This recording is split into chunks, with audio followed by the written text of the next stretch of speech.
Hi everyone, welcome to Education Point. जैसे कि आपको पता है कि हम क्लास 12 की जो एनसीईआरटी है ज्योग्राफी की, उसे कवर कर रहे हैं। एंड इस बुक का नेम है fundamental of human geography. Okay, तो जैसे कि आपको मैं बता ही चुकी हूँ कि इसमें टोटल 2 बुक्स रहेंगी। अभी हम जो है इसकी फर्स्ट बुक ही कवर कर रहे हैं। तो इस बुक में कौन कौन से चैप्टर्स हमने यहाँ पे कवर किए थे, अगर हम उसकी बात करें तो सबसे पहले हमने जो है ह्यूमन ज्योग्राफी को एज ए डिसिप्लिन जो है समझने की कोशिश की थी कि किस तरह से सब पार्ट बना था मेन ज्योग्राफी का। एंड आफ्टर दैट जो है सेकंड चैप्टर में इसकी डेफिनेशंस के बारे में डिस्कस किया था। थर्ड चैप्टर में जो population distribution all over the world के बारे में डिस्कस किया था।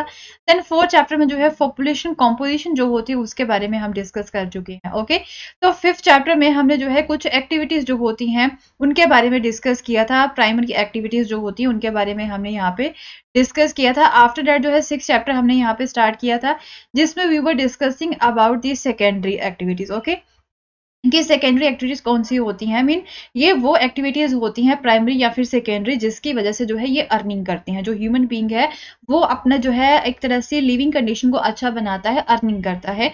तो कौन सी एक्टिविटीज परफॉर्म करके उसके बारे में हम यहाँ पे बात कर रहे थे।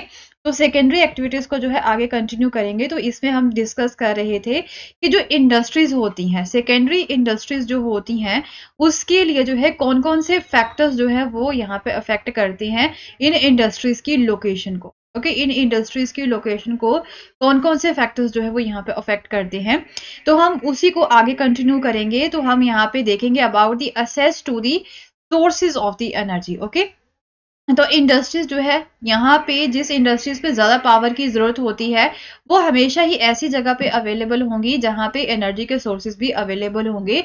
एग्जाम्पल है एल्यूमिनियम इंडस्ट्री। वहां पे क्या होता है कि हमेशा ही यहाँ पे ज्यादा पावर की जरूरत पड़ती है। पहले क्या होता था कि कोयला जो था वो मेन सोर्स था एनर्जी का, बट अगर हम आज की बात करें तो हाइड्रो इलेक्ट्रिसिटी हो गया, पेट्रोलियम हो गया, ये इंपॉर्टेंट सोर्सेज है। तो जिस जगह पे ये सोर्सेज हमें मिलेंगे वहां पे जो है आपको ज्यादा इंडस्ट्री जो है वो देखने को मिलेंगी। तो सेकंड जो है वो है the transportation and communication facility. Okay, तो ऑब्वियसली अब जो फैक्ट्रीज होती हैं उन्हें जो उनका माल होता है उसे एक जगह से दूसरी जगह पे पहुंचाना भी है। तो अगर वहां पे ट्रांसपोर्टेशन फैसिलिटीज अच्छी हैं तो ये इजीली एक जगह से दूसरी जगह पे पहुंचा सकते हैं अपने माल को। ओके, तो speedy and efficient transport facilities जो है यहाँ पे रॉ मटेरियल को फैक्ट्री तक पहुंचाती हैं, फिर फिनिश गुड्स को जो है मार्केट तक पहुंचाती है। ये बहुत ही इंपॉर्टेंट है इंडस्ट्रीज के डेवलपमेंट के लिए। ओके, तो ट्रांसपोर्ट का जो कॉस्ट होता है वो भी एक इंपॉर्टेंट रोल प्ले करता है in the location of the industrial unit. लोग क्या करते हैं, इंडस्ट्रीज जो है वो मार्केट से ज्यादा दूर नहीं लगाते, सो डेट कि उन्हें ट्रांसपोर्टेशन कॉस्ट जो है वो ज्यादा ना पड़े। तो यहाँ पे वेस्टर्न यूरोप हो गया, ईस्टर्न नॉर्थ अमेरिका हो गया, वो जो है वहां पे हाईली डेवलप्ड ट्रांसपोर्ट सिस्टम है। एंड ऑब्वियसली जो है ये जो हाईली डेवलप्ड ट्रांसपोर्ट सिस्टम जो है वो वहीं पे है जहां पे जो है आपको अच्छी इंडस्ट्री जो है देखने को मिलेंगी। ओके, जो मॉडर्न इंडस्ट्री है उसे हम ट्रांसपोर्टेशन सिस्टम से जो है अलग नहीं कर सकते हैं। तो improvements in the transportation led to the integrated economic development. Okay, तो अब ट्रांसपोर्टेशन सिस्टम में अगर जो है अच्छे से इंप्रूवमेंट होती है तो अच्छी इंटीग्रेटेड इकोनॉमिक डेवलपमेंट भी हमें यहाँ पे देखने को मिलेगी।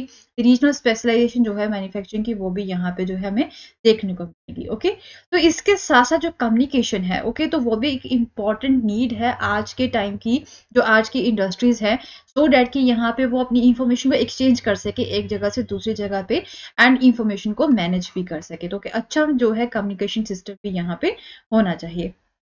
नेक्स्ट है गवर्नमेंट की पॉलिसीज। ओके, तो कई स्टेट्स ऐसी होती है जो कि इंडस्ट्रीज को सपोर्ट नहीं करती हैं, उन्हें टैक्स यहाँ पे ज्यादा देना पड़ता है। बट कुछ ऐसे स्टेट्स होती हैं यहाँ पे गवर्नमेंट जो है वो अपने इंडस्ट्री को सपोर्ट करती है, लोकल इंडस्ट्रीज को सपोर्ट करती है, तो उन्हें टैक्स नहीं देना पड़ता है।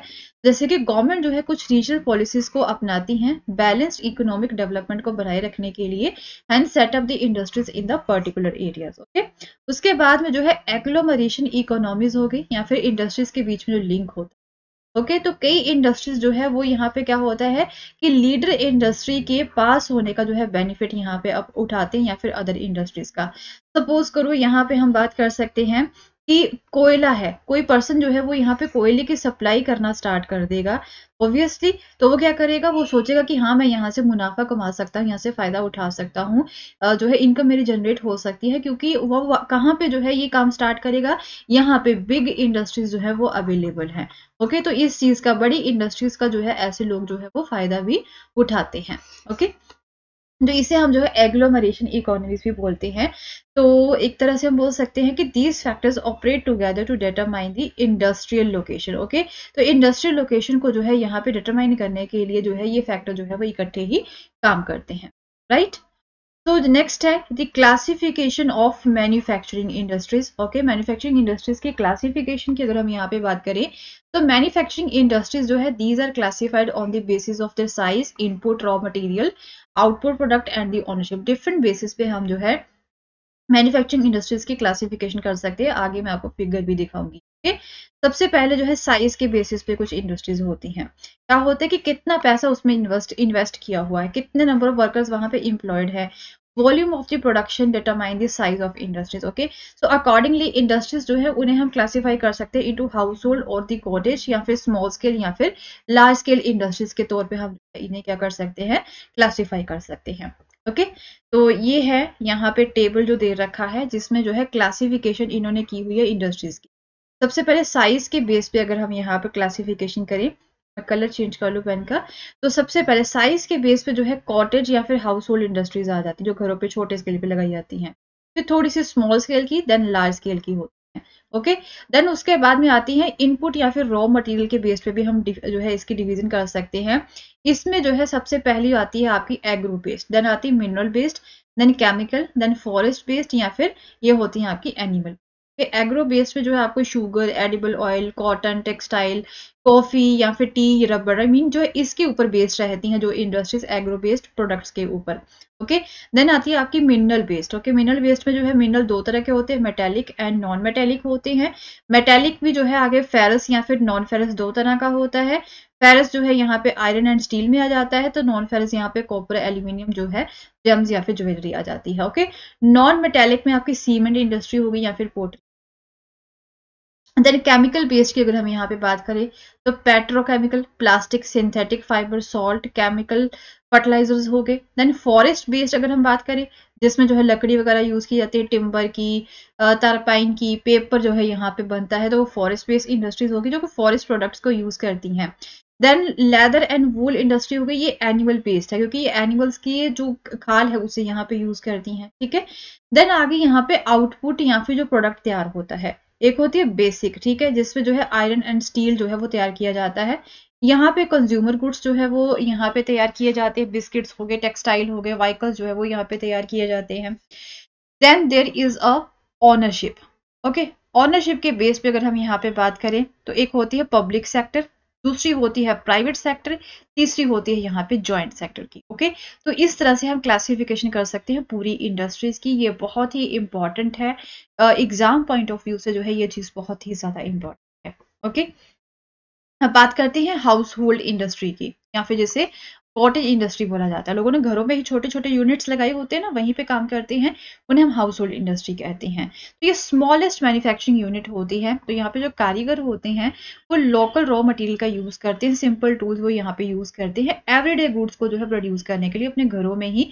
फैमिली मेंबर्स जो है वो एज ए लेबर या फिर पार्ट टाइम लेबर को पे यूज करते हैं।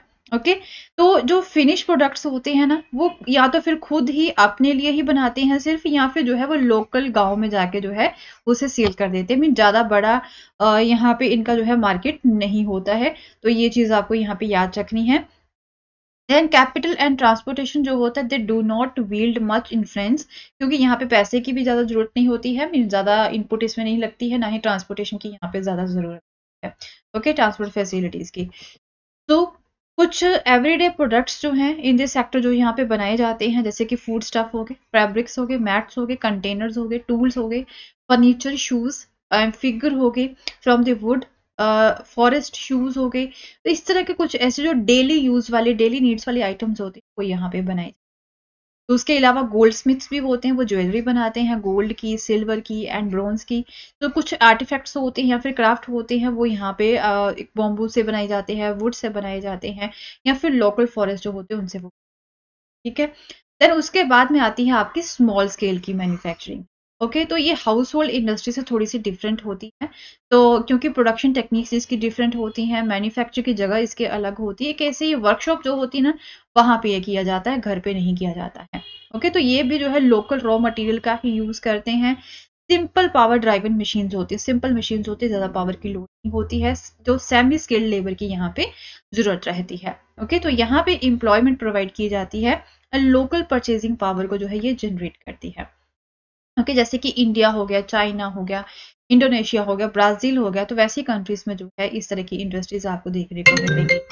Okay, so that's all for the day and we'll continue with the same chapter in our next video and अगर आपको मेरा पसंद आया तो इसे शेयर करना ना भूलें। Thank you so much, have a nice day.